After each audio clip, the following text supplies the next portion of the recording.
നമ്മുടെ ഓരോ നല്ല പ്രവൃത്തിയും ഈ ലോകത്തിലേക്ക് വീഴുന്ന പ്രകാശത്തിൻ്റെ ഓരോ തുള്ളിയാണ്.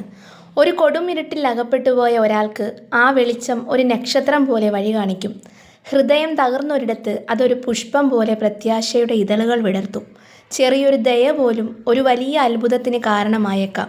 ഒരു വാക്കുകൊണ്ട്, ഒരു പുഞ്ചിരി കൊണ്ട്, ഒരു സഹായഹസ്തം നീട്ടുന്നതിലൂടെ നാം മറ്റൊരാളുടെ ജീവിതത്തിൽ പ്രകാശത്തിൻ്റെ ഒരു പുഴ തന്നെ ഒഴുക്കിയേക്കാം. ഓർക്കുക, ഒരു മെഴുകുതിരി മറ്റൊന്നിന് വെളിച്ചം നൽകുമ്പോൾ അതിൻ്റെ പ്രകാശം ഒട്ടും കുറയുന്നില്ല. പകരം ആ വെളിച്ചം ലോകത്തെ കൂടുതൽ പ്രകാശമാനമാക്കുന്നു. അതുപോലെ നമ്മുടെ ഓരോ നന്മയും ഈ ലോകത്തിൽ കൂടുതൽ സ്നേഹവും വെളിച്ചവും നിറയ്ക്കും. ഒരു ചെറിയ ദീപം പോലും അനേകം ഹൃദയങ്ങളിൽ പ്രകാശം നിറയ്ക്കാൻ പര്യാപ്തമാണ്. നമ്മുടെ നല്ല പെരുമാറ്റങ്ങൾ വെറും വാക്കുകളല്ല, അത് പ്രകാശത്തിൻ്റെ വിത്തുകളാണ്. ആ വിത്തുകൾ മറ്റുള്ളവരുടെ ഹൃദയത്തിൽ നട്ടു വളർത്തുമ്പോൾ അവിടെ സ്നേഹത്തിൻ്റെയും ദയയുടെയും പൂക്കൾ വിരിയും. Thank you.